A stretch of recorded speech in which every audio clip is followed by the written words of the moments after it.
Here's hoping that we didn't break everything. Hello and welcome and hello. This is Total Spotfest. I am JJ. That is Jamie for the first time in how long have we been doing this show, Jamie? What has it been? 4 years. 4 years? First time in 4 years. We have swapped spots for no good reason. And down below, we still have Austin Reddick. So, hey. Howdy. No, we are using a new service to do our live stream, so hopefully everything is good. Let us know in chat, please. We're not coming through Kung Fu tonight, boys. I know. Yeah, fine. Yeah, last week's, for those of you who joined us, last week's stream was so scuffed. Jamie immediately started Googling near the end of the show about different services. He's like, we got to get away from this. We've tried all these different softwares and all these different patch fixes, which JJ loves. Jamie was sick of it. He's like, no more. No, we're moving on. So this is the new Total Spotfest. Happy 2026, y'all. It's good to have Austin back. Austin, how the hell you doing, buddy? Doing well. Took a little week sabbatical to go get back in the ring and train up some of the up-and-coming Kansas wrestlers last week. So glad to be back. I really enjoy the whole new setup. The only technical question I have regarding all of this is, would it be possible next week to New Jack the beginning of the show with that theme still running while we welcome and hello everybody? Because that's a banger. I think I probably, I think I probably could. I could probably put that, I'm always down for a New Jack. Always down for a New Jack. It loud as hell. I hope you guys like it. Yeah. So anyway, this is the new look of Total Spotfest here. But it's same old shenanigans. So thank you for watching. Thank you for listening. We appreciate you guys giving us some of your time. If this is your first time here, hit that subscribe button down below. Give us a like. Hit the bell icon as well, so you know when we go live. Spoiler alert, there may be a live show at another day, like tomorrow. Just saying, throw that out there, FYI.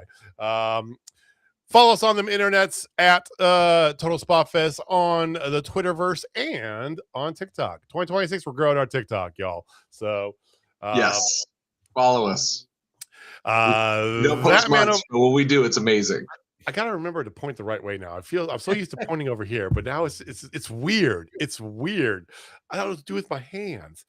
That man over there, Mr. Jamie Faulkner, he is our social media everything. He does. He's so much better at this stuff than I am. But it looks like now we can actually see how we are displayed live, because I think previously we were arranged differently on YouTube than we were in Discord. Now it's all the same. That helps a lot. Oh yeah.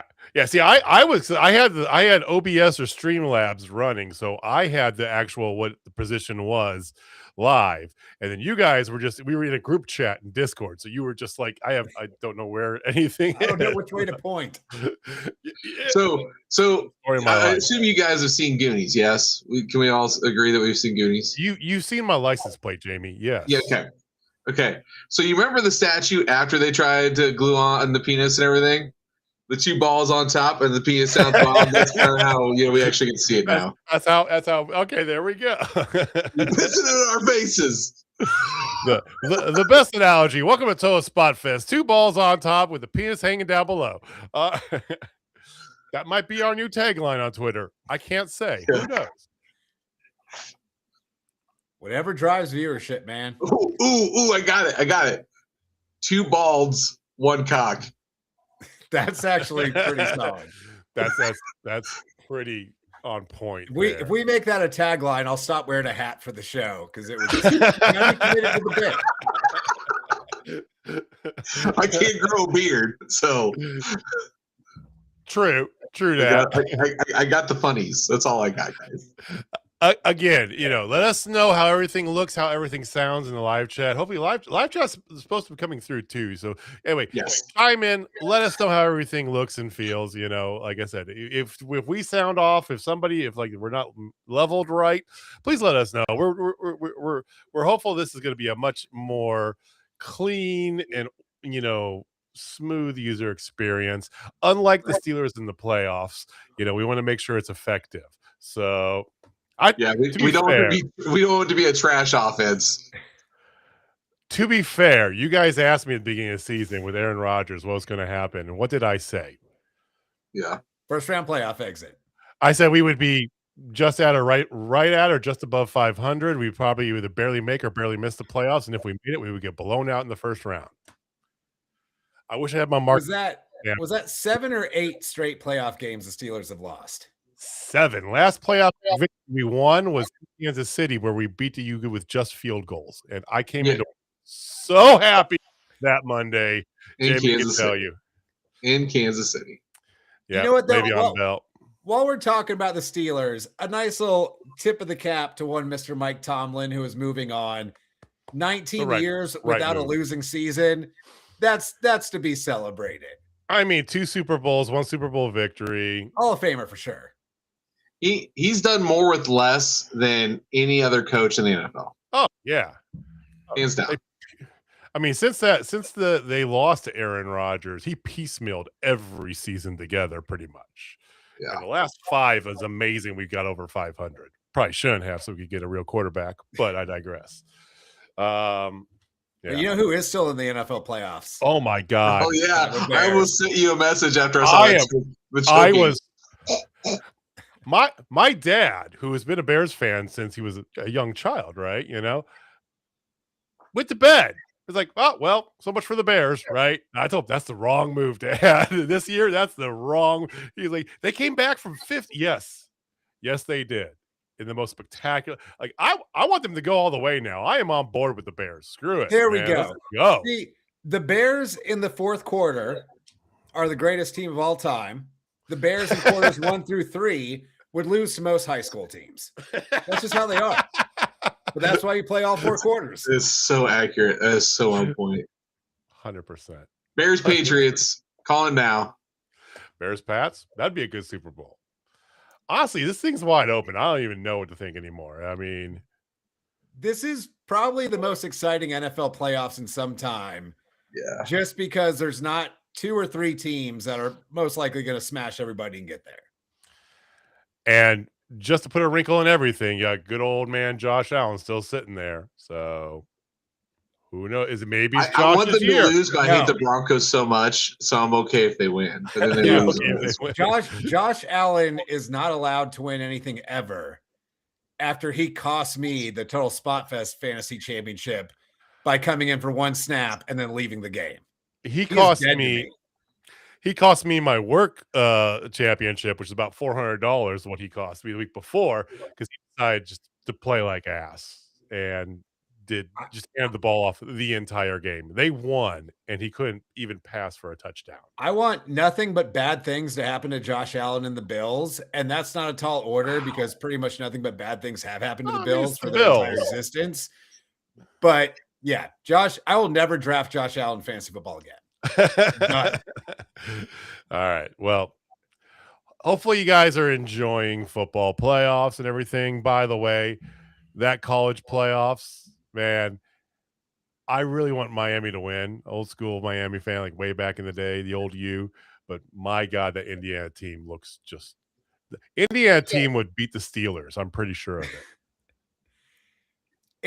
I'm just saying, that team is ridiculous. It's just good to see somebody new. Like Indiana has been nothing in football for God knows how long. Eternity. It's nice to see someone else just pop up out of nowhere and just start rolling over people. Yeah. And speaking of somebody new, we're going to see a lot of new people on AEW here in the near future. How about we segue into that's a segue. That's a segue. Dude, we're going to throw us in the middle of the show. No, F it, man. No, lose all of our viewers because we just want to talk about what we want to talk about. No, that's fine. Hey, before we get into Dynamite, Jamie, talk about the news here. Let's go. Because this is a pretty. There's a lot going on. So lots going on, ladies and gentlemen, boys and girls, and children of all ages, and all of our nondescript friends. So let's just start. Already announced, Rascals are coming to AEW. All four of them coming. Persephone is coming, and Mascara de la Rada. Yeah, I think I said that right. Mascara Dorada, whatever. Dorada. See, again, if it is Japanese, I'm all over it. Okay, so that one, those are coming. But then word around the campfire from my most reliable source, aka my daughter, said Powerhouse Hobbs' deal is up at midnight and is expected to be WWE bound, according to Sean Ross at Fightful. Ooh, as of like 14 minutes ago, that's when he broke that news. That's fresh hot breaking news. I was gonna say that's fresh hot. Wow. Yes. So again, my daughter is your daddy and giving you all the information that you need, JJ, in order to be completely informed and to know your place in the pecking order of this show. Well, I have the ability to mute you, individually. Oh, I do. Oh, it's amazing. All right. So let's just go on, Austin, here. No, you're totally muted. You were absolutely muted, Jamie. But Austin, we can still hear you, right? I would hope so. I haven't said anything. This is good. I have so much power. This is so good. This is by far the best idea you ever had, Jamie. Thank you very much. All right, I'll bring your sound back just for good measure. All right. Thank you. Here's the thing, though, with that makes Hobbs' deal being up at midnight and him leaving right away. Did they not just advertise him for a trios match on Saturday? They did. At Trios Maximum Carnage, which is also suspiciously from Phoenix, Arizona, meaning I think we know how that trios match ends. But did that get filmed today? Did they do it back-to-back, or is that getting filmed tomorrow? Well, I think it's getting filmed today. Looking now. Yeah. I'm pretty sure it's getting filmed as we speak. No. You think it's getting filmed Saturday? Yeah. Because sometimes they tape Collision on Thursday after Dynamite and just do it back-to-back. Right. They do back-to-back, and then they air Collision on Saturday. I feel like that's what they're doing because the graphics had Powerhouse Hobbs on there with Hook in the little corner, right? To be fair, Freebird rules, they still got Hook, so they can still retain their title, Jamie. And that means Hook would be a champion in AEW. He's deep in the Twitter, in the Google. Yeah, I'm looking, man. I'm not. He's not biting my. All right. Yeah, I'm looking as well. It's not listed on their upcoming events, so maybe they did do a double taping today. I am positive they taped. That would make sense then, because that's when they use. Go ahead. Go ahead. So when they use the same moniker for the Wednesday and the Saturday show, most of the time they tape them together. Except for when we had like 2 straight weeks of Winter is Coming from like different countries. Yeah, there was 4 Winners is Coming. Winter came all over the place. Winter was a porn star. Wow. I don't know where I'm going with this. So to be fair, while Jamie's still digging deep into this, I feel like that makes a lot of sense. I mean, Hobbs definitely has got the WWE type, right? He's come so far since we first saw him. And I don't feel like, as much as that pains me to say this, I don't feel like AEW is losing out by losing Hobbs, right? They got a bunch of meaty men to fill his place. Yeah, I think Hobbs is ultimately a better fit for WWE. Agreed. He is fantastic in the ring, but he's not a work rate guy. Like, he's not going to have the kind of matches you really get from top guys in AEW. He'll have phenomenal WWE matches. He looks like $1 million. Like, my only thing is, if this really is accurate, and I don't have much reason to doubt Sean Ross Sapp, he's usually right about things. I feel like they should have done more to escort him out earlier, not kick him out of the company, but like build something up instead of just like them dropping the trios titles later tonight and then he's just gone. And poof, gone. Because he's been part of a main event storyline for 3 or 4 months now. And it's just kind of weird to like, well, now he's just gone. Yeah, I mean, how are they going to write him off, Jamie? Samoa Joe said that he got mad because he got pinned maybe and he kicks him out. I think if he is for sure going, which again, there's a lot of speculation, but Sean Ross pretty much never misses. I would say they're going to fake an injury of some sort. I feel like that's the way to get him off TV, and then he's just off. Yeah. I know most of the time they've done a decent job of just not booking that person, but he's been a part of their future and everything. But I don't know. It's really weird, man. Like he was literally featured. He was on last Wednesday. They weren't on this Wednesday because they're going to be on the show for Saturday, which might be going on. Still can't confirm. If anybody's in Phoenix, who knows? That'd be great if you could just like throw a message in there for us. But yeah, I don't know. It's weird because Ricky was on TV, Ethan was on TV, Blake Monroe, Mariah May wasn't on TV. Like they just ride them off into sunset. I mean, that's kind of hopefully what they're doing to Britt Baker. I don't mind that too. I think the elaborate, like back when we were kids, bullshit I'm pulling out here, the whole Monday Night Wars games where there's all these elaborate stories and did things to write people off and do all that. You don't really need to do that, right? Everybody's in the know with social media and everything that's going on anyway, too. Yeah, just kind of, he's injured, and then you forget about him. Okay.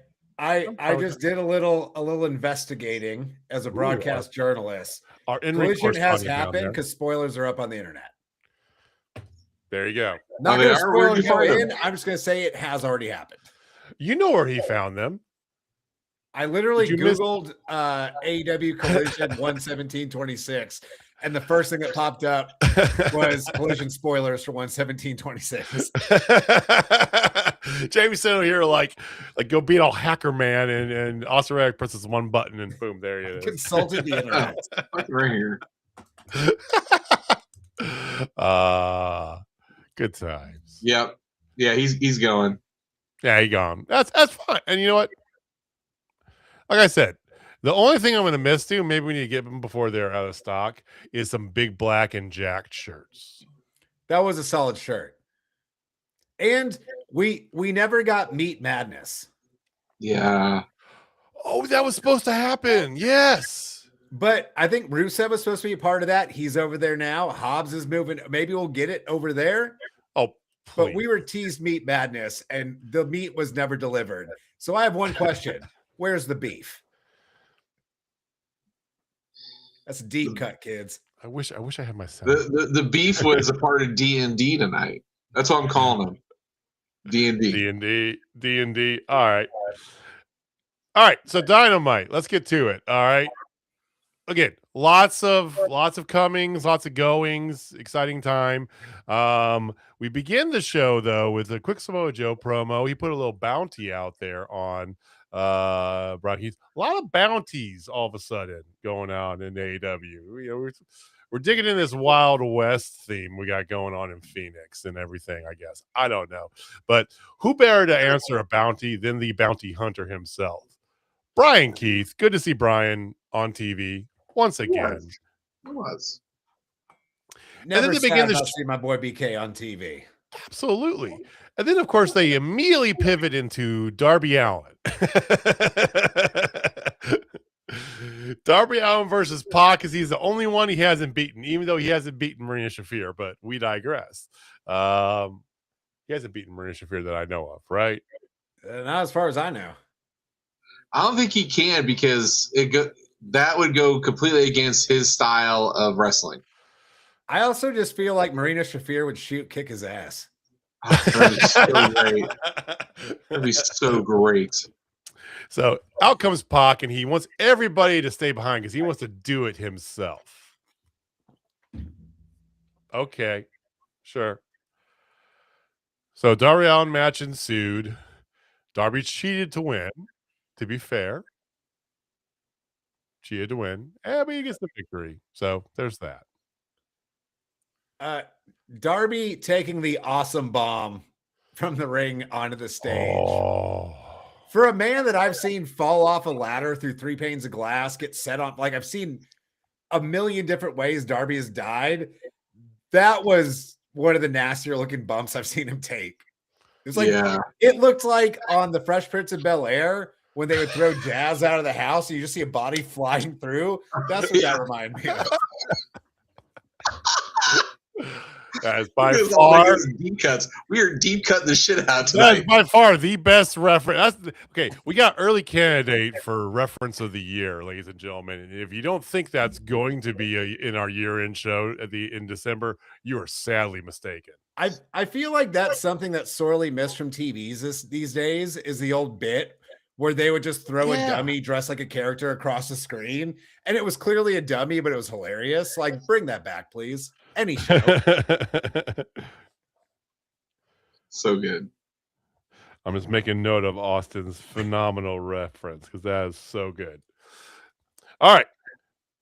So after that, you get the actual Brian Keith match. So they preview it, then they throw Darby, and then they go to what they just previewed at the beginning. Okay, sure, whatever, right? The good news is Darby got out of the way early. Okay, so we got Hangman and Page versus Brian Keith in a much better wrestling match. Did anybody really think that Brian? I mean, we all love Brian Keith, right? You know him personally, Austin. But did anybody really think Brian was collecting that bounty tonight? No, I don't. I'm not sure he has ever collected a bounty in AEW. He doesn't need to though, because Brian Keith's rad. So as long as he's on my TV, I'm happy. I agree. Anytime he's on my screen makes me a happy guy because he can wrestle.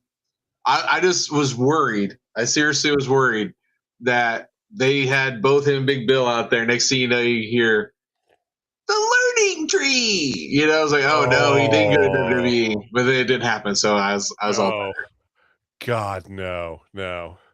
I am fairly confident that Jericho's going to re-debut at the Royal Rumble. Oh, that's a safe assumption, sir. Fairly confident. I think he'll be in the Rumble. I think if he's around beyond that, it's to build to something at Mania and then he's gone at the most. I wouldn't be surprised though if he's just in the Rumble and then that's it. That's it. Yeah. Because they always bring legends back for the Saudis because they demand them. But right.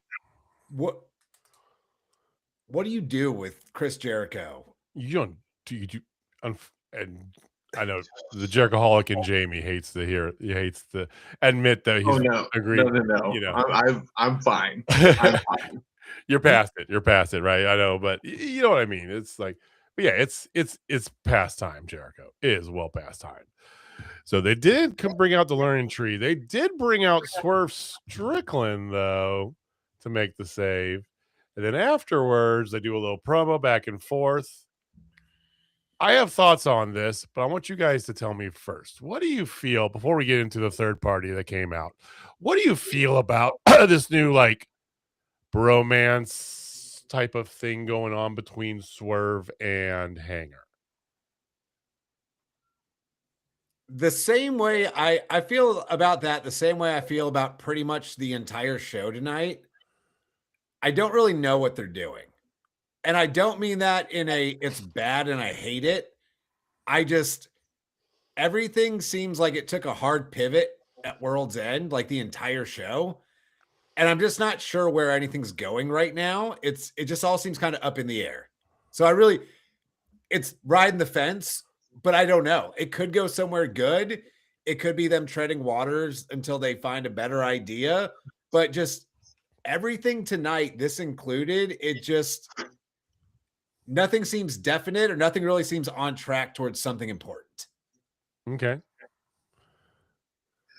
I would build off that because I love that because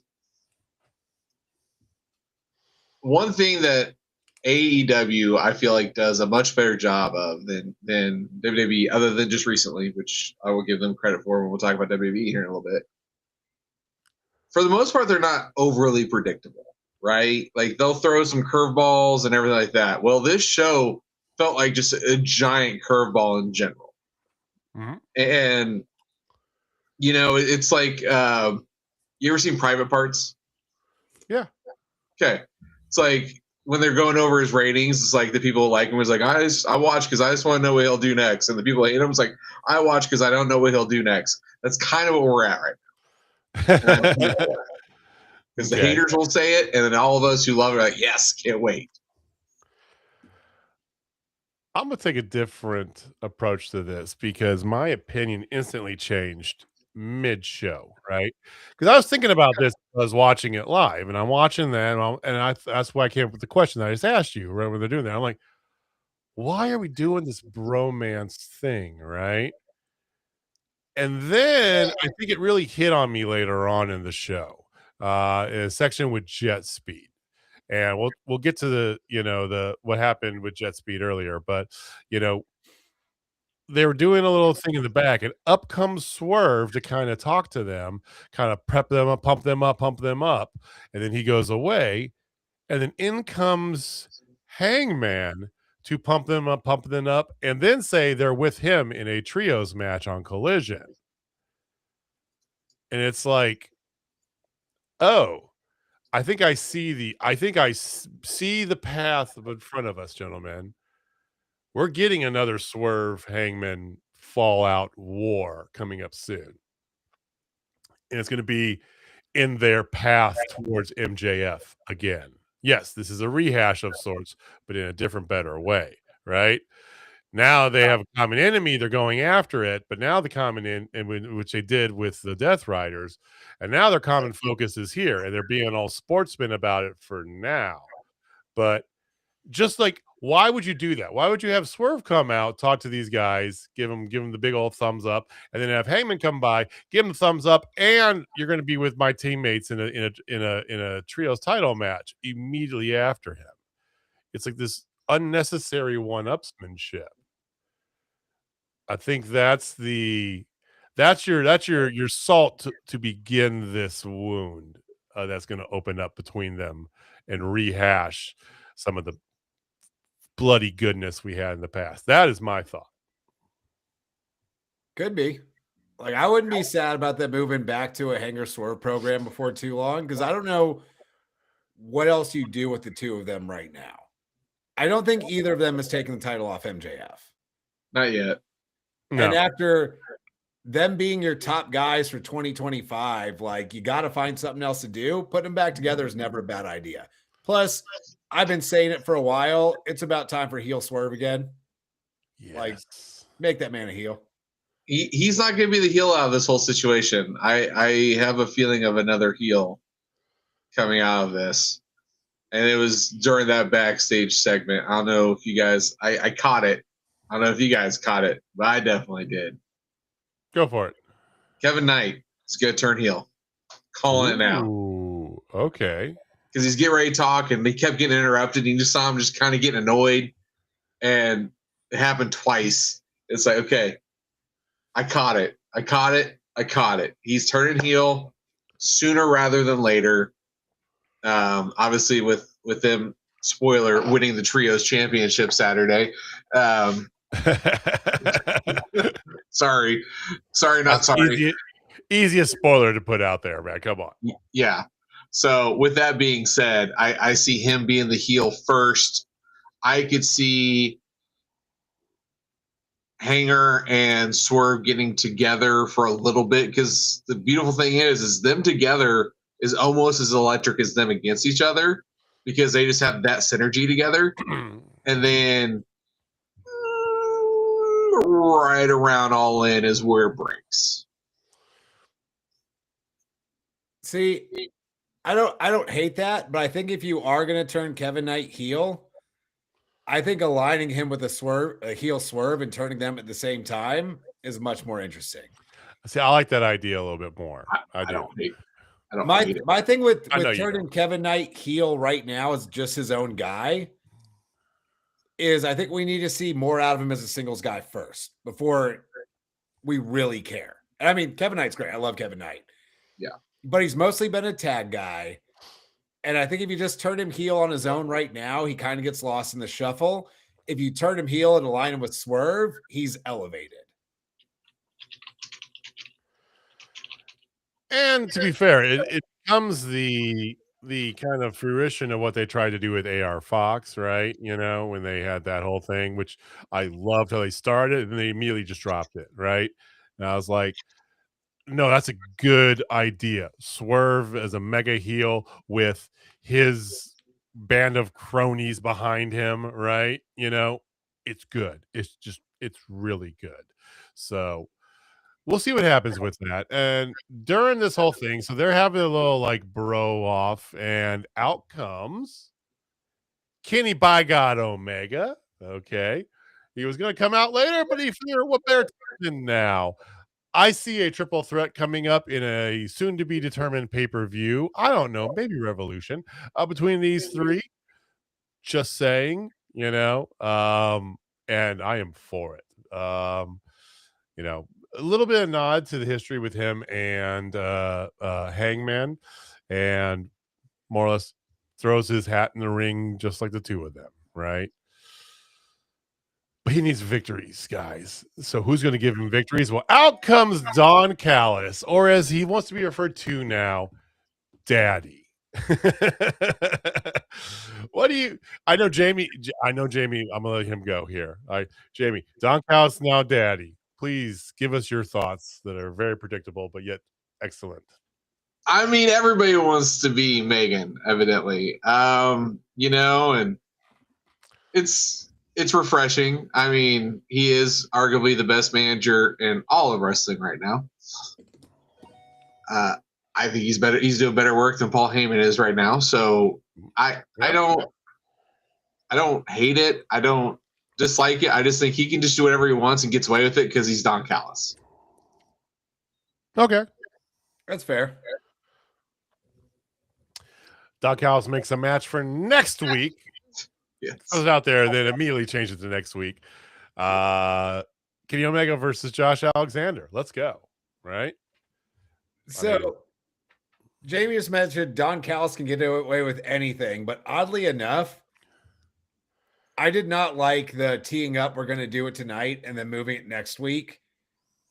Because if I'm in the crowd and I bought a ticket and they're like, Kenny Omega is going to wrestle Josh Alexander tonight, I'm excited. And that's kind of jab at your live audience.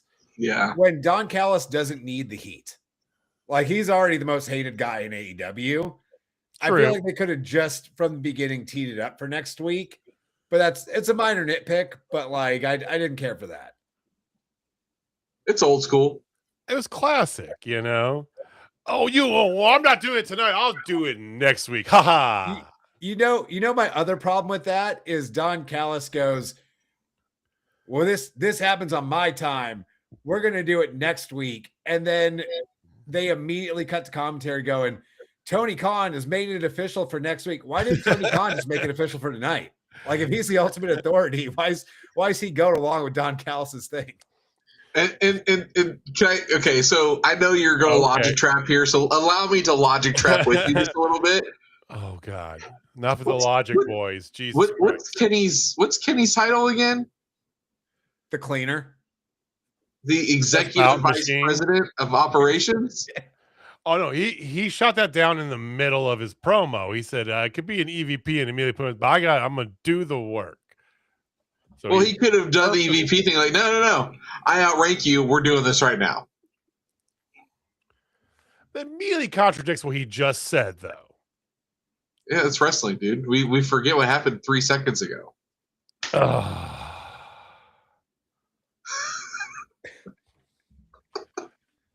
Next week, we're going to get Josh Alexander versus Kenny Omega, ladies and gentlemen. And it's going to be a fantastic wrestling match.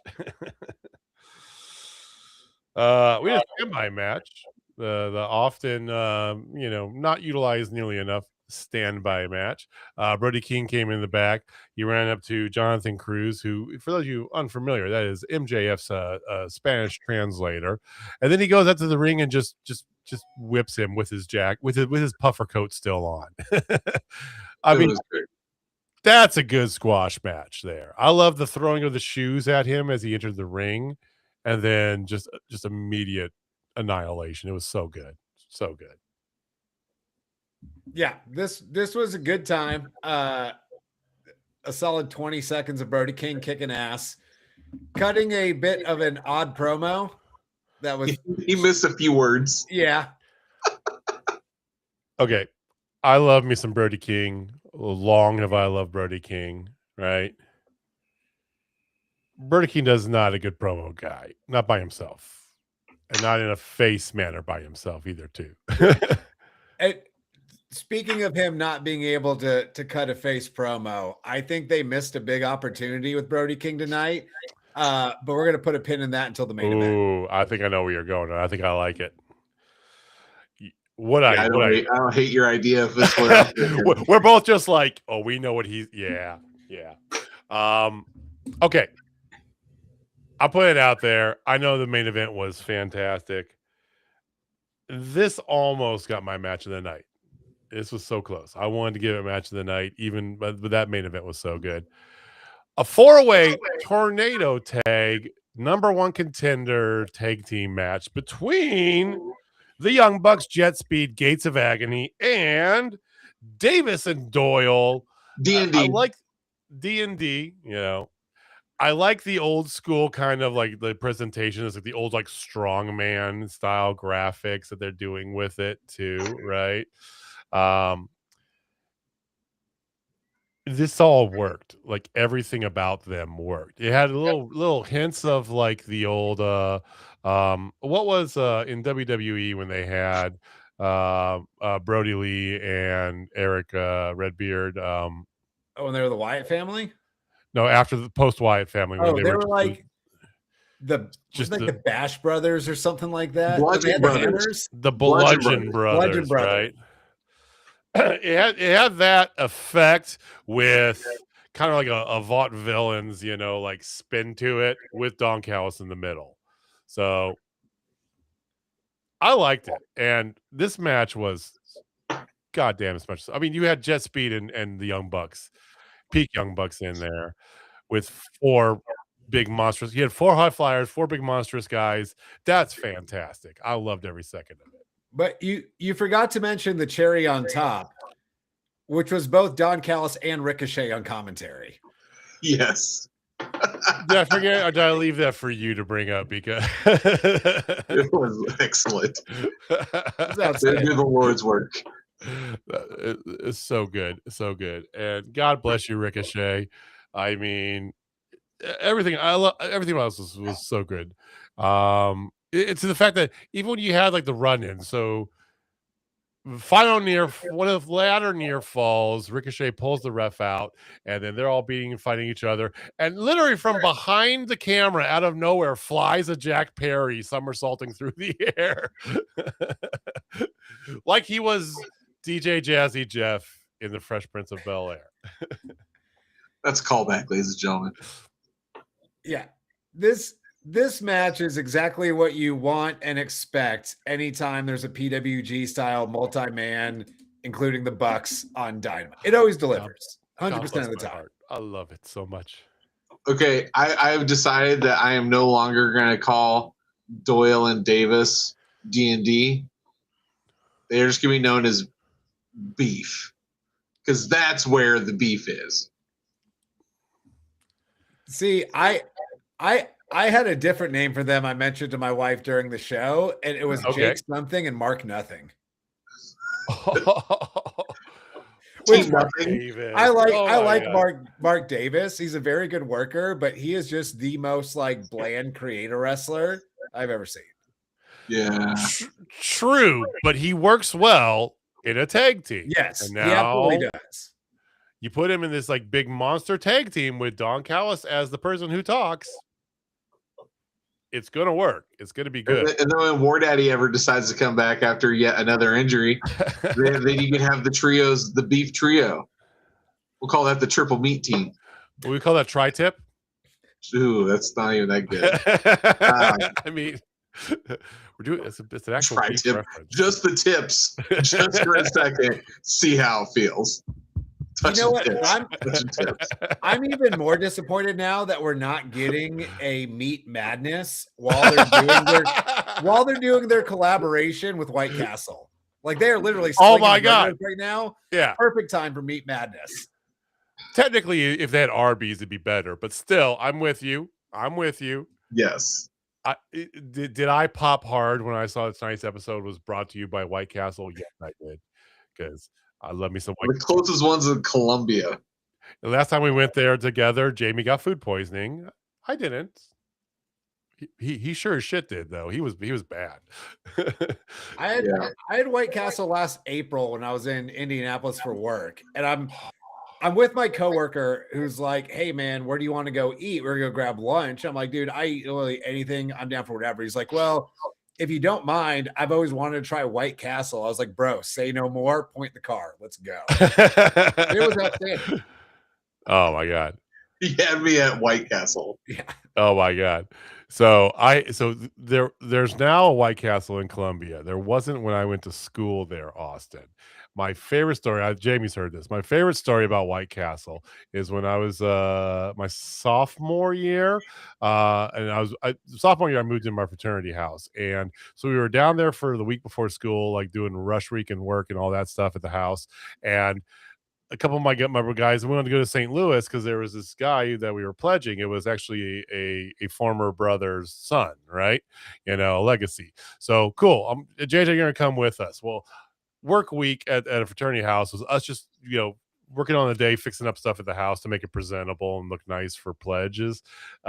For when Rush happened, and then the nights where we just got shit-faced drunk every night. It was fantastic, right? Oh, yeah. And then you go outside and you sweat it all off in 10 minutes because you're outside painting a porch at 95-degree weather in middle Missouri. So I got shit-faced, and then we leave at like 7 a.m. to drive to St. Louis. I am still drunk when I get in the car. I am belligerent backseat driving the whole way, only saying that I need White Castle. I need White Castle. I need White Castle. I need White Castle. So we go get the guy who were rushing, right? And then while we're in his house, I'm just like, but hey, where's the nearest White Castle at? Right? He goes, oh, I think the nearest one's at Natural Bridge and Kings Highway. Which, if you're familiar with that, yes, that's from a Nelly song. That is not in the best part of St. Louis. And we sure as fuck go there with this kid from fucking Baldwin to White Castle. I am so hungover, like I just don't even care, right? We go get White Castle in the middle of the day, asses to elbows in this whole place. We get a table there, and I get about halfway through my 20 sack of Whiteys. I mean, I metabolize like a son of a bitch, right?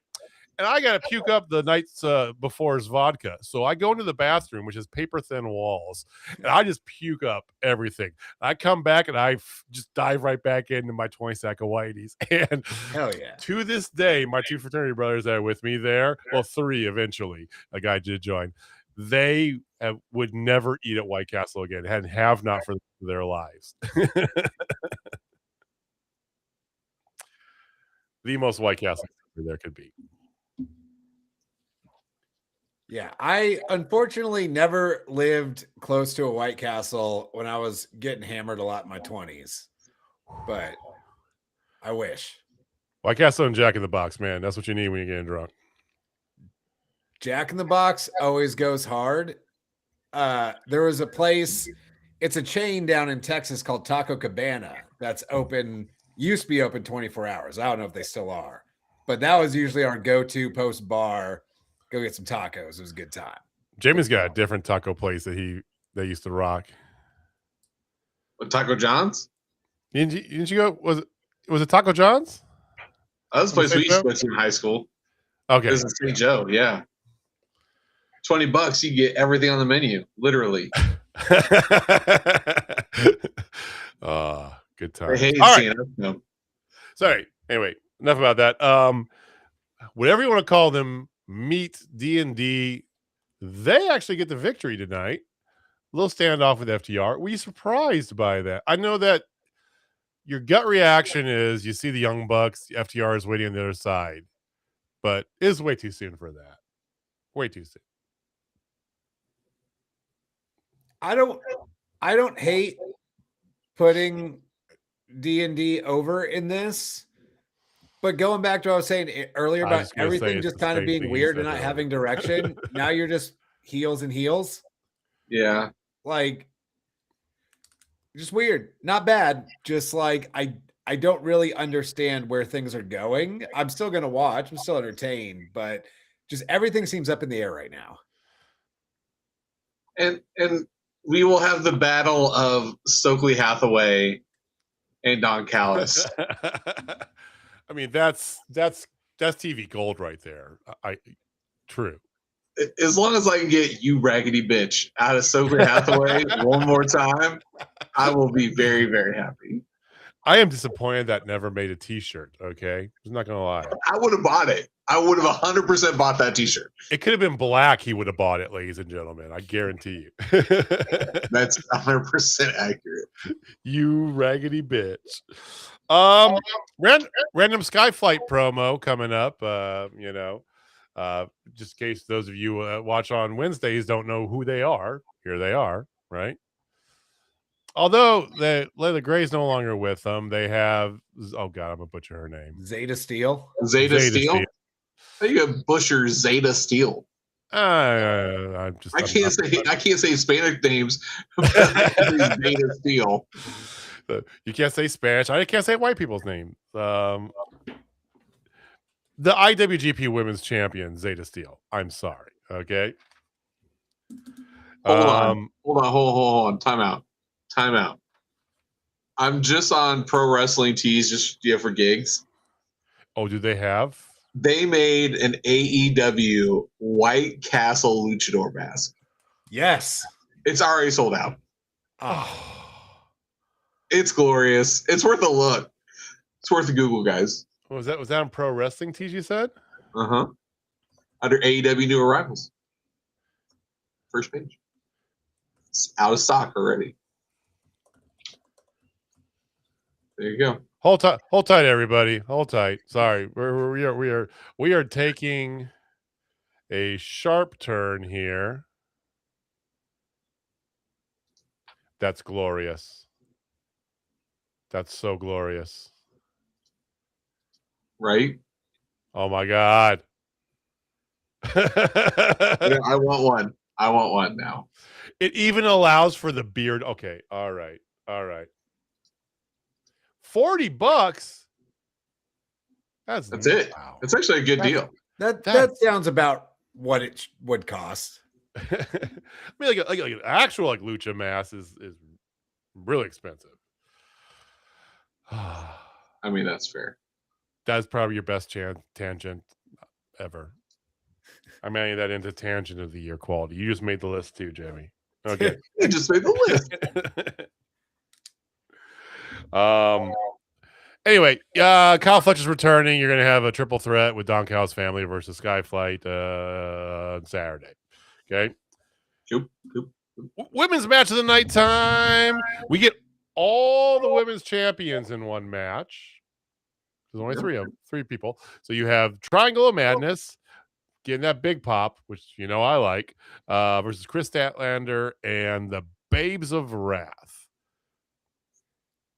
Not the cleanest match I've seen from any of these six, not going to lie. They're progressing. Obviously, I feel like they're progressing the Tekla Chris Statlander story, right? That's all I really got out of this for the most part, It was good to see them all on my TV. But again, I felt like the match, maybe I just had a higher standard. I don't know. It just felt off. Yep, it wasn't bad. It just a little rough in places. And it was too slow getting into the finish too, which was a bit awkward. But once again, going back to just everything kind of having no direction. Willow and Stat are friends again, and that's fine, but it's not a big deal or important. And you spent most of last year with Stat trying to become friends with Willow again. Willow's like, look, I've just moved on and stuff. And then they just both won titles and now they're buddies again. And it's just here it is. They're friends again. Yeah, it's a little weird. Shit just doesn't have direction right now. Well, I will disagree with one little piece of that. I think there is some direction because I felt like the finish of this match is exactly how the finish should have went. So if you were trying to build Tekla as the next big bad, she had to win. She had to be the one to pin, and she had to pin Stat. And she did all of that. I'm with you. So there's direction there. Now, are they going to be smart enough to put that belt on her? I pray to God so. Because crowd's behind her. Like, she's a heel, but everybody loves her just because she's got it. She can talk. There's lots of positives there. And again, not to bash on Chris Statlander. This is not a Chris Statlander bashing from Jamie. But I know I'm not the only person in this world who feels like she does much better talking with her in-ring ability than her actual voice. Because, like, when she's in the ring and she's talking in the ring, like when she's talking to people, she is way more charismatic there than she is when she has a mic in her hand. Like, she freezes up. And, yeah, she's got everything other than that. There's a couple questionable things I had with this. And yeah, it was a little rough in patches just because there's a little chemistry between, and it's tough when you get 6 women like that in there, right? Blood and Guts is a different animal all in of itself. So forget the fact that everybody was in blood. I'm not even talking about that, right? But you look at that, and Chris Statlander sacrifices herself for Willow to get the victory. Meanwhile, Willow's there with her tag team partner the whole time. It just, again, when Willow won the title and Statlander came out, that was a big pop moment, right? I think that's what it does. Like, there's these great ideas around Statlander's character, how they're carrying it through, that they have good moments that they can't translate to a workable storyline. The whole Death Riders thing, you guys heard me for weeks building up this bullshit about how she's going to join. And after it didn't happen, Austin even agreed. Like, yeah, that was a fucking move, right? That was what you got to do. And they did all this, and they had the moment, and then they didn't do it. But then she went defiant, going through the crowd with Harley with the double birds, and that was a good moment. But then that was it. It's kind of like, it's kind of like you're in your creative writing class and you write this fantastic first line into your thesis, and then you just don't fill out the rest of the fucking thing. That's what it feels like they're doing. And yeah, to your point, Jamie, I think they're getting to where they need to, right? You got to have tech, right? But I just think it's more, and I don't know if it's stat or if it's just maybe they're not knowing what to do in conjunction with that. The follow through to Stat's your champion, and she felt like the third biggest woman in that match. It's so one, they could have done the exact same match with the exact same finish, but give me a little more storytelling on the front end. Give me Tekla just pointing out, like, Willow, do you think you can really trust her? She's only in it for herself. She's friends with you now because it's convenience. Build that up and then have Stat take the spear, push Willow out of the way. Now we get a little story. It's a little bit more interesting, but like, this was just, again, it was just something that happened. And with Stat, it's always start and stop. It's like something will happen and then it will never come up again.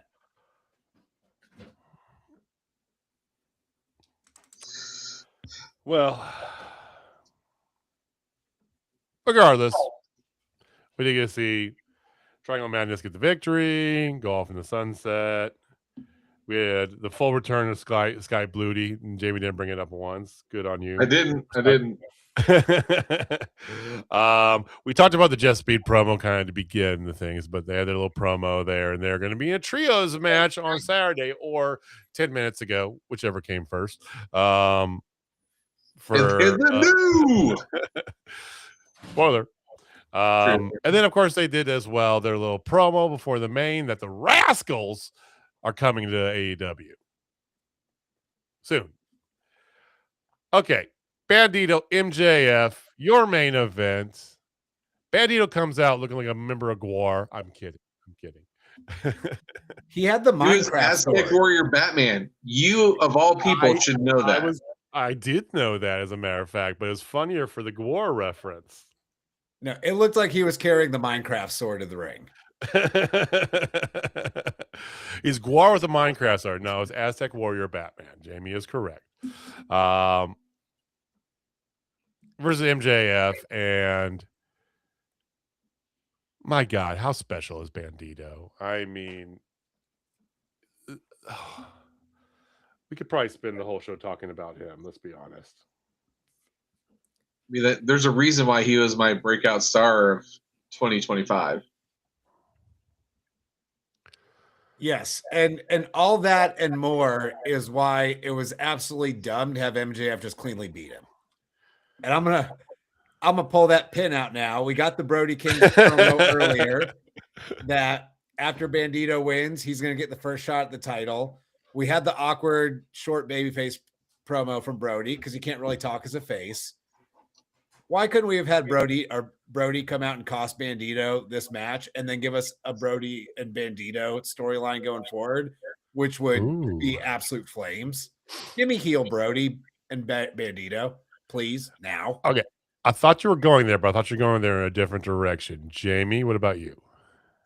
So I think we are going to get heel Brody, but I think it's going to hinge on one thing and one thing only. Buddy Matthews. I think he's the key because as soon as he's back, they turn on Bandido together, and that'd be a perfect time for Mascara Dorada and Bandido to go against those two. Ooh, there you go. Just saying. That would be good. What I was thinking was Brody cost Bandido the match. I would like to see a heel Brody aligned with MJF. Ooh, I kind of dig that too. That makes MJF way more interesting to me. That's where I thought we were going. So after the match, and I love MJF's little thing, you know, like, you are going to be a champion. That's why I got to do this. And he goes after him, right? That was so great. That was old school heel stuff. Yeah. And it just made me so happy. Oh, it was so good. So good. It was very Ric Flair. And then he comes out, he's gonna demask him, right? And here comes Brody. Brody makes the save and picks him up. And I'm like, oh shit, Brody, do it. You demask him. Yes, that's what I thought. That's insta heat in fucking Phoenix. Come on, man. Come on. And then he walks out with MJF. That's what I wanted to see. MJF needs a heater. Like, same place you were. Oh, why not? Why not? We have seen heel MJF on his own just cheating to win for years since he left Wardlow. It's the same thing we've always seen from MJF. Like, this title run is no different from his last title run. Like, give us something different, and I think heel Brody as MJF's heater would be awesome. Yeah.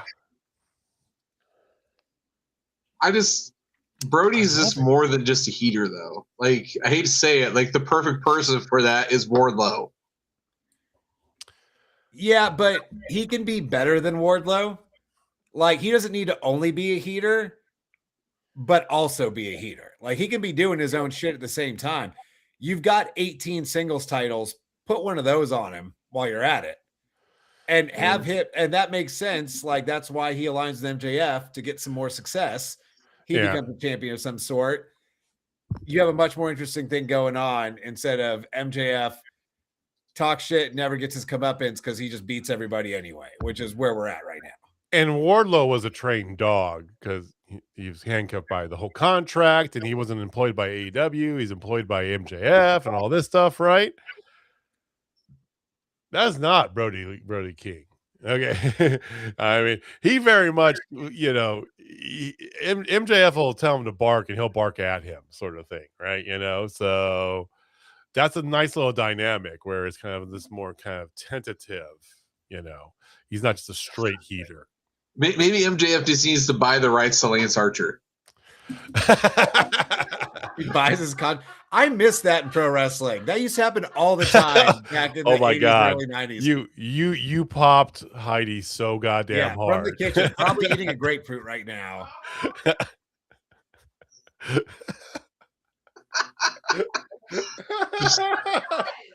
You see this? I own you now. Oh man, come on now. You are mine. What was that, Heidi? Oh, she said everybody dies. Everybody dies. Yes.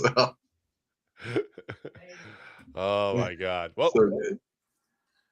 no heel turn, unfortunately. That was AEW, ladies and gentlemen. Yay. Oh my God. So there's actually a lot going on elsewhere in the world of wrestling. So much so, I think I need a palate cleanser. I need to learn some things here. I need some knowledge. Do you need some knowledge, Jamie? I mean, I could definitely use a stash of knowledge. You've come to the right place, partly because I have a stash this week, but it's not a stash of knowledge. It's a stash of bad news. Oh, what? And that is, for the first time in quite a few years now, the entirety of the WWE library is not located in one convenient place that also has Parks and Rec and Friends, which was the greatest streaming setup in the history of streaming. I mean, yeah. As of midnight on New Year's Eve, the WWE library is no longer on Peacock, where almost 40-year-old men with no kids like me can no longer just go and watch any pay-per-view on demand. And it's unfortunate. I do have to say, though, the WWE Vault YouTube channel is still a good source. There's a lot of content on there. But, man, it's only been 2 weeks and I miss it already. I watch entirely too much old wrestling, so it's probably good that it's not as convenient now. But, I mean, man, I miss to throw up any superstars, any primetime wrestling, any Nitro, any Saturday night, whatever I want on demand. And I feel like something has been taken from me now. Where did it go again? Do what? Where'd it go? It's supposed to go to Netflix eventually. Some is on Netflix. WrestleMania and the Rumbles are on Netflix. I think all the Raws, since they went on Netflix, are there. But WCW YouTube channel has like most of the pay-per-views and some Nitros. The WWE Vault has a lot of older pay-per-views, but it's no longer all in one place. I'm gonna have to go back to pirating wrestling like I'm 15. Oh, I mean, look out, LimeWire, E-Donkey. Here comes Austin Reddick. Oh God, so many Russian viruses. Oh my God, is it supposed to be eventually all on Netflix? I don't think so. No, I don't think it's been announced. I think they're just sending it to different places. That's dumb. It is. This is probably the worst thing that's ever happened in the history of the world. Don't they own the TNA catalog now too because of their agreement? No. I keep telling them to do it to get the TNA catalog, but yeah, they need to. They need to bring back the WWE Network. I was just gonna say that. Oh my God, for $9.99. It could be $29.90. I will not pay ESPN $30 a month to catch their modern pay-per-views. But if they launch their own service and for $30 a month, I could watch the entirety of everything they own on demand. They are getting my money. Auto draft. Here's my card information. Run it when you want. Wow. I mean, for what it's worth, WWE Network was fantastic. So good. I mean, it's all still available, I think, right? Like in some countries, though, if you have a VPN, you can get into it. I think like England or Europe or somewhere. I could be mistaken. I think it shut down internationally too, fairly recently. Oh, okay. Like it was running though for a while overseas. Yeah, I think in 2025 at some point, I think it shut down for good everywhere. It was fantastic. I mean, they even had like remember some of the live shows they did? They did the Wrestler House thing with Legends House. It was so good. Legends House. Yeah. Foley and Big Show just being terrible roommates. It was like Jimmy Hart and Hacksaw Jim Duggan sitting there drinking daiquiris while Roddy argued with Tony Atlas. It was the best reality show there's ever been. But good. drive along. That was always a fun one. I remember the time they had like the Riot Squad drive along, and Liv Morgan almost just drove them off a highway for no. She's still that driver. Did y'all ever see the ride along where it was Seth Rollins and Roman Reigns, and they were complimenting each other, but they were saying it like they were having an argument? Like, you are the nicest guy I have ever met in my. And they were just going back and forth trying to one up each other with compliments. It was that was a bit from something else, if I remember right, Jamie. Yeah, but I mean, I yeah, God, Red. Well, rest in peace, Peacock streaming all the WWE back catalog, and I know that Max has been slowly adding more of the AEW back catalog. I hope there's a lot now. There's a lot in there, and I'm happy for it. So, speaking of WWE, we got some things to talk about. There's a stadium being built in Saudi Arabia. It's going to be torn down in about a month, but it's going to house a Royal Rumble in between. Yeah, it's real weird that they're just like constructing this outdoor arena for the Rumble when there's literally arenas they have run in many times in Saudi Arabia. Because they want it to be the largest show ever. They're going for size, which makes sense. It's the Saudis. They got money to spend. Yeah. I'm not really looking forward to the women's Rumble with everyone fully wearing their fully covered black suits. I was actually talking with my wife about this the other week. What they should do is have everybody in the Green Man suits, and then they just digitally superimpose gear on them. And also do it for the men too. Like, don't make it just the women. Just do it for everybody. Make it do it for everybody now. Hell yeah. What? Okay, hold on. What if they just did the whole Green Man thing and you had to guess who the superstar was the entire time, so you wouldn't know until the very end, where they would take out their head and show off that they won? You know what else I really want out of this? I want at least one of those women to have the Giant Gonzalez bodysuit. Raquel Rodriguez. Raquel Rodriguez. That is the one. There we go. Go. Not 10 minutes ago, Jamie was like, I can't pronounce Hispanic names. And he went, Raquel. It's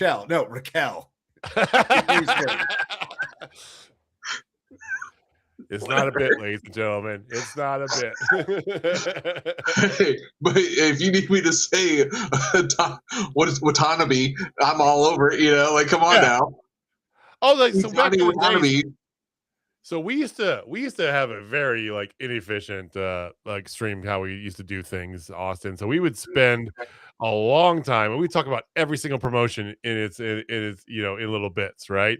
And Jamie would always talk about the what's going on in New Japan, and he just whip out all these names, just blah blah blah, just throw them at him, and I'm just like, and I'm sitting there trying to pronounce anything and just butchering the crap out of it. But then we get to anything like AAA related, and it was just like, yo soy, whatever. It was the duality of this man is fantastic. So that's not all that's been going on. Really quick though, speaking of Yo Soy Hechicero, did y'all catch Hechicero and Commander from Collision the other week? We talked about last week. Jamie begrudgingly talked about it. No, I didn't. I said Hechicero made Commander look good. Like, it's just what he does. Give me more lucha, please. Just give me more lucha. Straight lucha. Well, I mean, we're getting Mascara Dorada officially. So I mean, and Persephone. And Persephone. That's true. Who is a hell of a wrestler in her own right. Yes, she is. She is indeed. Okay. Speaking of a hell of a wrestler, that is how some would describe a large Scot who has been on a title chase for a while. Boys, we finally had a title change in WWE that we really want to talk about. Drew McIntyre gets his title shot for more than 3 minutes. I'm gonna throw out a somewhat hot take. I am more interested in that championship than the AEW championship right now. Ooh. Now, That is knowing, because I have eyes and ears and I keep up with what happens in WWE, that this will probably go nowhere interesting. And in like 2 weeks, it'll be a dud again. But I'm going to give credit where it's due. They did something unexpected, and I'm here for it. I'm really interested because the other WWE Championship belt sucks. So, for a multitude of reasons, mainly 2 letters and Punk. But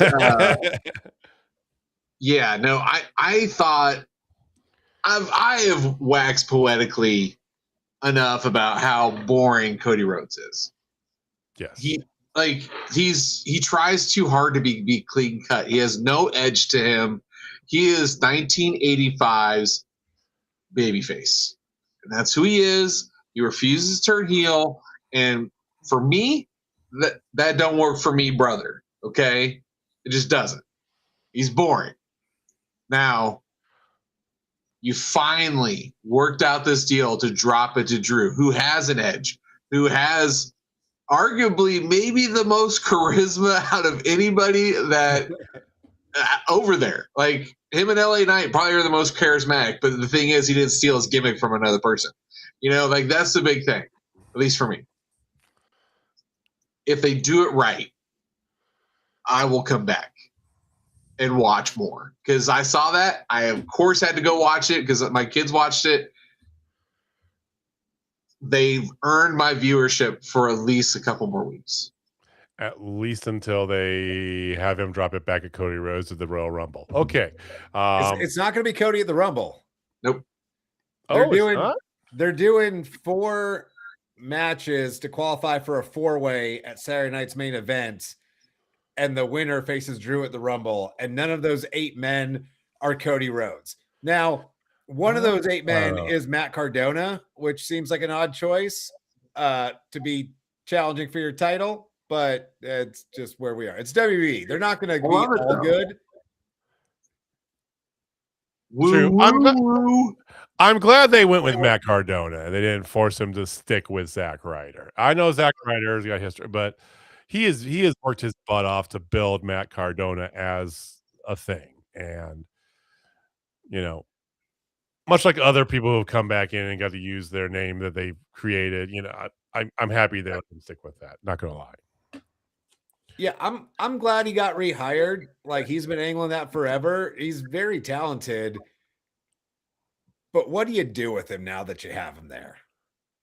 See, I'm not as glad he got hired. I mean, I'm glad for him for whatever, but he had built this indie god thing up from the first time he showed up, you know, imitating John Moxley and GCW, to all the stuff I mean, the King of the Death match. I mean, the most vitriol I think I've seen from anybody in recent memory was the reaction to him winning the GCW title against Nick Gage. Like, there were full beer cans being thrown at him, and it was. And now we know what's going to happen. He's going to fall into oblivion eventually. He's Zack Ryder again with a different name. And that's the thing. They're not going to let him do any of the stuff that made him super cool and over on the indies. He's just going to be the same guy he was a decade ago when he still worked there. But Drew McIntyre is the champion. So we're going to focus on the positive for right now. While we have this little glimmer of hope, we're going to hang on to it. Sorry to immediately bring us down there. Sorry. Yeah. Guys. In fairness, we automatically went down. This is how WWE's going to be because that's how they always are. But, you know, they just did something that they are not known to do. So, in the immortal words of Triple H, it's a new era. Keep watching. And that's the thing. I want them to be good. I would watch every show if it was particularly good. This is one small step that, again, they'll take 2 steps back before too long. But give me literally anything interesting, WB, and I will tune in. I mean, it's like you don't have the people that we want to see, right? The roster is talented as hell. Yeah, and look at everybody that's in there. AJ Styles, Miro, right? You've got Drew McIntyre is phenomenal. The Usos. You got we've come a long way, long way from Roman Reigns and his fucking flak jacket bullshit to where he suffering succotash. You have no idea how much I hated Roman Reigns as because he was still the Shield gimmick, but by himself. And why is he wearing a fucking full like glove and a flak jacket to wrestle? You can't punch in the gut. He's wearing goddamn Kevlar. What are you doing? Yeah. The strangest thing to me was because that all happened when Vince was still there. Vince, who was the ultimate, give me the most jacked, handsome dude as our face of the company. Why were you putting that jacked, handsome Samoan in a shirt? Yes. Why? He's the wrong Samoan to have in a shirt. True. Very true. I mean, but you got the other members of the family too, Jacob Fatu, and you've got LA Knight, gimmick aside, right? LA Knight still, there's a ton to like about the people that are there. They have the capability to tell some really kick-ass stories and actually even pull out some edgy shit, I know it's still PG era. You don't have to go full back, but that Wizard aggression sort of where it kind of led into, you can still tell some good stories that don't take 8 months to fucking resolve. The edgiest you get is Gunther saying John Cena tapped out like a bitch every week. That's as edgy as they're going to give you. I want to give WWE the benefit of the doubt because they had a terrible 2025. Like statistically, they did. Other than they did have 340 million viewers on Netflix, which awesome for them.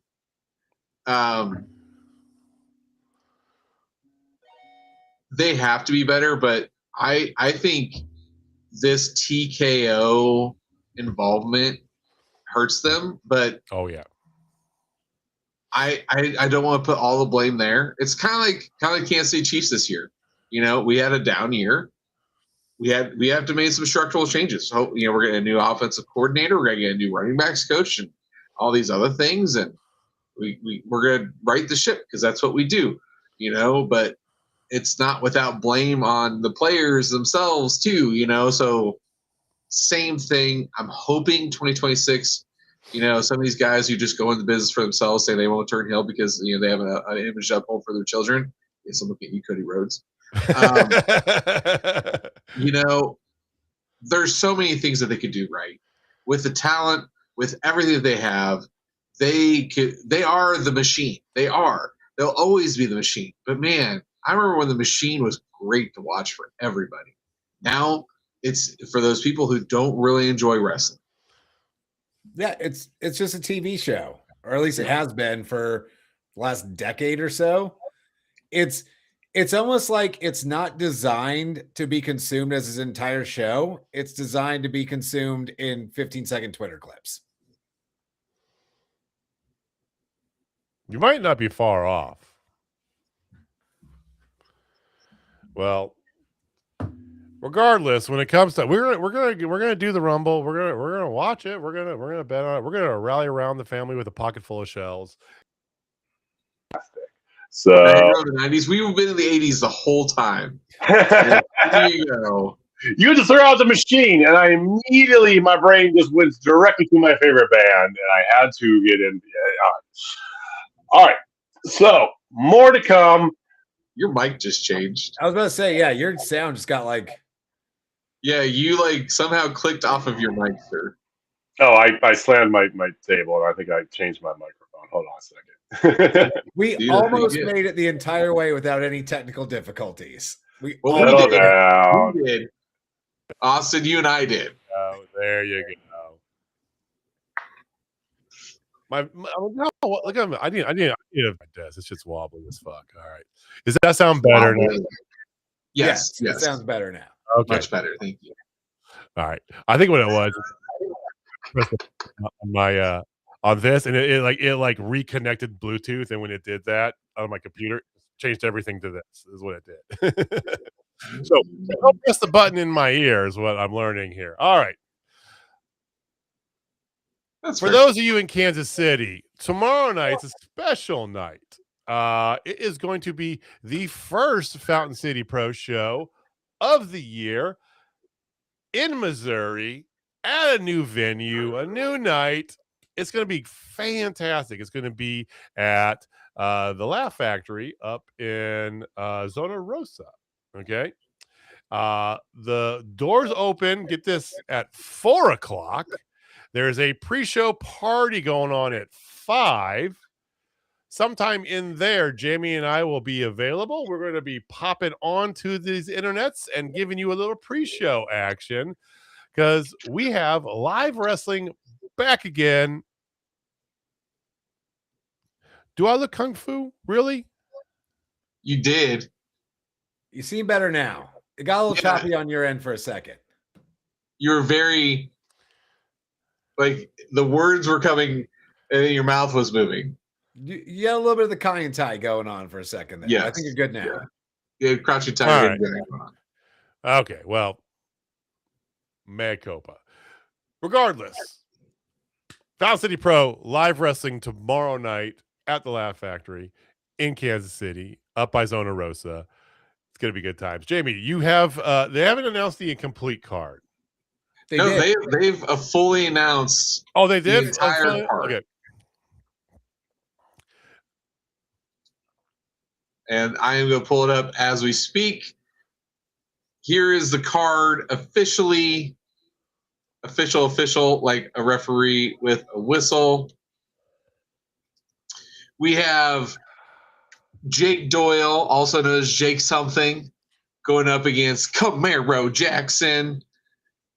We have Double Stuffed, the tag team champions, going up against Technical Difficulties. That's going to be fun. We have a triple threat of Ashlyn Alexander versus Nixie XS versus Shaza McKenzie. We have Sam Stackhouse versus Luke Langley. We have Zach Abstract versus Jeremy Wyatt. And then we have the Merc Graham Bell versus Scott Hansen. And Dan the Dad versus Zach Abstract. That's my fault. And then we have Jay Fowler and Jeremy Wyatt going at. I was going to say, yeah, Fowler and Wyatt. So a lot of names familiar to Fountain City Pro naturally, and some people coming in, some people coming back, some people making some debuts. I hope to God Jake Doyle something does. What's my name and Doyle? I will yell Doyle. I will yell Doyle. Oh, Doyle rules. I was about to say that. So, unfortunately, we will not be getting a Reddick or a Howitzer at this particular show here. We are not licensed in Missouri. God damn you! We got to deal with. Do not blame you. Well, yeah, like a big part of it is just not wanting to deal with Missouri Athletic Commission, which is the worst of all the athletic commissions. But the main reason is with us moving to the East Coast in about 8 to 12 weeks, didn't make sense to go spend $200 plus doctor's fees for blood work and stuff. Forget maybe 2 shows, but there will be Austin Reddick and Heidi Howitzer in action Friday night in Denver for Lucha Libre and Laughs. There you go. That's exciting. Now, if you're in the Denver area and you want to go to the show, too damn bad because that shit sold out like 2 weeks ago. But finally, one of my dream matches, the little demon spawn I helped bring into this business, Abaddon, and I are going at it one-on-one for the first time ever. So I'm looking forward to that one. That's gonna be fun. They announced too many matches. They never really do. That's Triple L's shtick. It's not about the matches. It's about the event. Triple L can do that. The main event though is Heidi Howitzer, Shotzi, and Danhausen in a triple threat for the Triple L title. Ooh, that's awesome. Yeah, they don't even like post on Twitter hardly at all anymore. And again, they don't need to. Yeah, it's all Instagram and Facebook. That's where I get most of them. And then Saturday, are you wrestling Saturday as well in Salina? I am not. Unfortunately, as of this afternoon, that show has been canceled. Oh no. That sucks. It's not on the company, it's on the venue. So it's at this place called Sky Trampoline Park, which is a giant trampoline park that has a whole like bar area in the back where they hold events. And apparently the city of Salina went to the owners of the building and were like, yeah, you need more bathrooms and fire exits in this place before you can do stuff. So building fell through last minute. HCW will not be in Salina this week. Hoping to make it back there before too long. Next HCW show is January 31st right here in Wichita, though, where you're getting Austin Reddick versus T2G for the second time. I know. Nice. And he's got a bone to pick because T2G is, of course, our Total Spotfest Fantasy Football champion. And thanks to Josh Allen, Austin Reddick is not. I'm hitting him extra hard for that. He didn't deserve that win. But told that's Jamie the league. That's how the league's set up. Told Jamie last week, this is now the second year of the league, the second year that none of us are the champion of our own fucking fantasy football league. Not one. Next year will be different, I assure you. It'll probably be Heidi. I'll actually give a shit and really like prepare. You know what? If my wife would have done what I told her and swapped out Tua for Trevor Lawrence on her bench when we played in the playoffs, she would have beat me and very likely could have won the entire league. Yeah, true. Oh, all right. Well, thank you guys for joining us here for the new setup, the new shtick for Total Spot Fest. Like I said, we're trying to clean things up here, trying to make it a little more efficient. If JJ learns not to touch his own buttons, we would have had no hiccups tonight. So hey, that's a win. But we want to thank you guys for watching. Thank you for listening. Again, we'll be live tomorrow, 5:00 hour, sometime in there. Just keep an eye out. If you're brand new, hit the subscribe button. Hit the bell icon. It'll tell you when we go live. Give us a like while you're down there, and follow us on the internets at Total Spot Fest. We will be back next week as well. Same bad time, same bad channel. Thank you for watching. Thank you for listening. Jamie, this way, over this way. I gotta remember, he's this way now. I'm on this side. Take us home, man. All right, ladies and gentlemen, if you're not down Total Spot Fest, I got 7 words for you. Don Callis and Megan are JJ's daddies. Don Callis is not my daddy. Show is. All right, guys. We'll see you next week. Peace. Later.